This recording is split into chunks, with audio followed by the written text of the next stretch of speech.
ഇന്ന് തന്നെ ഡൗൺലോഡ് ചെയ്യൂ. കാണൂ നിങ്ങളുടെ ഫേവറേറ്റ് ഷോസ്. എന്നാ നവീനെയും കൂട്ടി എന്നെ കാണാൻ വരുന്നേ?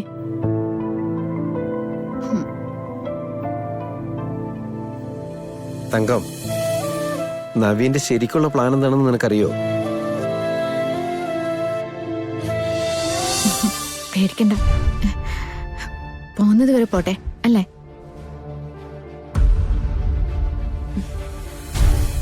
സുനന്ദേച്ചിയുടെ വായിന്ന് അറിയാതെ വീണു പോയതാ മോളെ, നീ പൊറുക്ക്. സത്യം പറഞ്ഞ ഈ ഒരു പോക്ക് പോകുന്നത് നല്ലതാണെന്ന് എനിക്ക് തോന്നുന്നത്. നേരം വെളുത്തപ്പോ മുതല് കൃഷ്ണ തിരിച്ചു പോകാത്തതിന്റെ കാര്യവും പറഞ്ഞ് തങ്കം വിഷമിച്ചിരിക്കുക. തൽക്കാലം ഒന്ന് കണ്ണുമൂടാൻ ഇതുകൊണ്ട് പറ്റുമല്ലോ. ശരിയാണ്, സുഖമില്ലാതിരിക്കുന്ന അമ്മയെ എത്ര കാലായി ഞാൻ പറ്റിക്കുന്നു. എനിക്കതിന് തന്നെയാ യോഗം.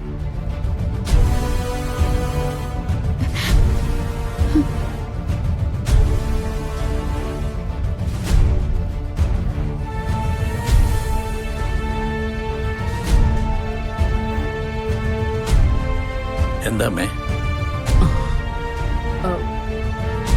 നവീൻ ഇതുവരെ കൃഷ്ണയുമായിട്ട് തിരിച്ചെത്തിയില്ലല്ലോ. ഇറങ്ങാൻ ചിലപ്പോ താമസിച്ചിട്ടുണ്ടാവും. പൂജയ്ക്കുള്ള ഒരുക്കങ്ങൾ നടത്തണം. 41 ദിവസം ഒരു തരത്തിലുള്ള തടസ്സങ്ങളും ഉണ്ടാവരുത്. വ്രതം അനുഷ്ഠിക്കുന്നത് കൃഷ്ണ ആയതുകൊണ്ട് പേടിക്കേണ്ട കാര്യമൊന്നുമില്ലമ്മേ. അക്കാര്യത്തിൽ എനിക്ക് ചെറിയ പേടിയുണ്ട്. സിത്താര ഇത്രയും കാലം വളരെ ഭംഗിയായി ഒരാൾമാറാട്ടം നമ്മുടെ മുന്നിൽ നടത്തി. അതുകൊണ്ട് തന്നെ സിത്താരയെ വിശ്വാസത്തിലെടുക്കാൻ പറ്റില്ല. ഒരുപക്ഷെ കൃഷ്ണയ്ക്ക് പകരം ഗാഥയാണ് നവീനോടൊപ്പം സിത്താരെ ഇങ്ങോട്ട് അയക്കുന്നെങ്കിലോ? അങ്ങനെ ചെയ്യുമേ? സാധ്യത തള്ളിക്കളയാൻ പറ്റില്ല. സർപ്പശാപത്തിന്റെ വിശദമായ കാര്യങ്ങളൊന്നും നമുക്കറിയുന്ന അത്രയും സിത്താരയ്ക്ക് അറിയില്ലല്ലോ. സിത്താരയുടെ കണക്കിൽ താലികെട്ട് കഴിഞ്ഞാ എല്ലാം ശുഭമായിന്നാ കരുതുക. എന്തായാലും ഗാഥയെ നവീന്റെ ഭാര്യയാക്കുന്നതിന് വേണ്ടിയാണല്ലോ സിത്താര ഇതൊക്കെ ചെയ്തു കൂട്ടുന്നത്.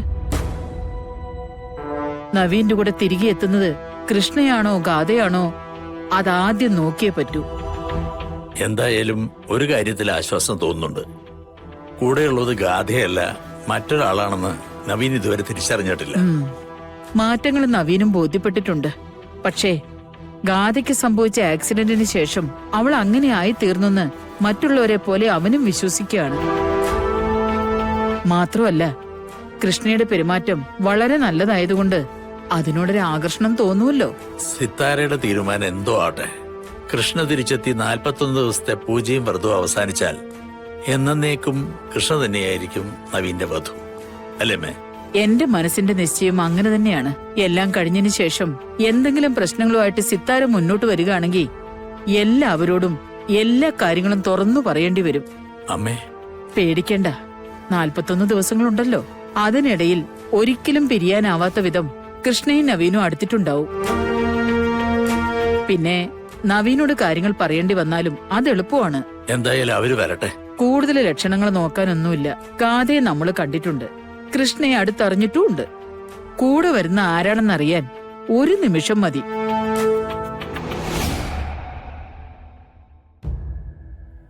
അതെന്താ പെട്ടെന്ന് ഓഫീസിലേക്ക് പോണോന്നൊക്കെ പറയുന്നേ? കല്യാണമായിട്ട് ലീവ് എടുത്തിട്ടുണ്ടായിരുന്നില്ലേ?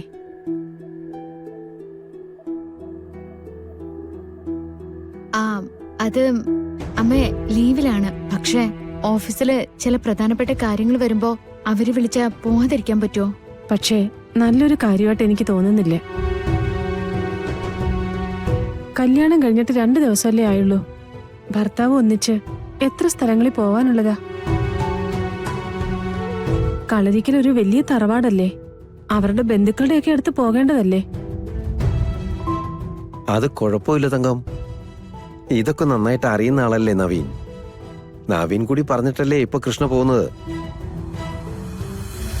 അത് സാരമില്ല. പക്ഷെ ഒരു കാര്യമുണ്ട്, ഓഫീസിലെ കാര്യങ്ങളെക്കാൾ പ്രധാനം ആ തറവാട്ടിലെ കാര്യങ്ങൾക്കാ. ഓഫീസിലെ ജോലിക്ക് കുറച്ചു നേരവും അതിന് 1 മാസത്തെ ശമ്പളമാ. വീട് അതുപോലെയല്ല, എന്നും എപ്പോഴും സ്നേഹം കൊണ്ട് നമുക്ക് കൂലി തരുന്ന ഇടമാ. മനസ്സിലായോ? തങ്കേച്ചിയെ പോലൊരാൾ ഉപദേശിക്കാനുണ്ടെങ്കില് പിന്നെ അവളുടെ ജീവിതത്തില് എവിടെ എത്താൻ എന്താ പ്രയാസം? അവള് പോയി വരട്ടെ തങ്കേച്ചി. എന്നാ ഞാൻ പോട്ടെ അമ്മേ. എന്നാ നവീനെയും കൂട്ടി എന്നെ കാണാൻ വരുന്നേ.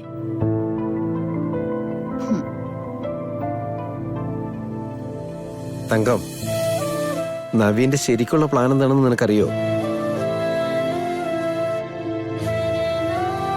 ഇവിടെ വന്ന തങ്കത്തിനെയും കൂട്ടി നേരെ ചോറ്റാനിക്കര, അവിടുന്ന് അങ്ങോട്ട് ഗുരുവായൂര്, അങ്ങനെ അവിടെ എല്ലാം തൊഴുത് കറങ്ങണമെന്നാ. അതിന് തങ്കം ആദ്യം ഒന്ന് ഓക്കെ ആവട്ടെ. അത് കഴിയുമ്പോ നവീനെയും കൂട്ടി കൃഷ്ണനോട് വരാൻ പറഞ്ഞാ പോരെ? ഇത് ഞാൻ അറിയണ്ടേ? അല്ല, ഞാനും ക്ഷേത്രങ്ങളിലൊക്കെ ഒന്ന് പോണമെന്ന് കരുതിയിരിക്കുകയായിരുന്നു. മോള് പോകുന്നുണ്ടെങ്കില് അതിനേക്കാളും വലിയ സന്തോഷം എന്താ? എല്ലാ നടയിലും രണ്ടുപേരെയും കൊണ്ടു നിർത്തണം. രണ്ടുപേർക്കും ഒപ്പം നിന്ന് തൊഴണം. അതൊക്കെ ചെയ്യാമേ.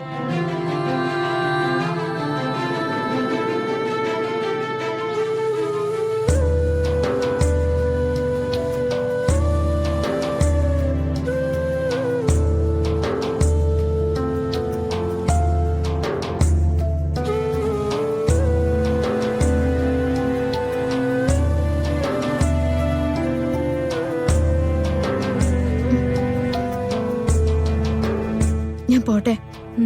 അമ്മ പറഞ്ഞ കാര്യങ്ങളൊക്കെ എന്റെ മനസ്സിലുണ്ട്. ഒന്നും ഞാൻ തെറ്റിക്കില്ല.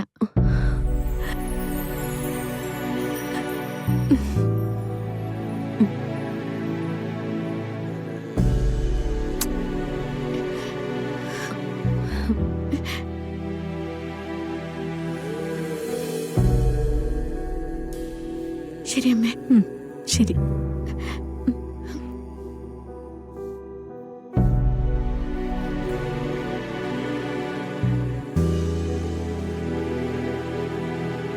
ഈശ്വര.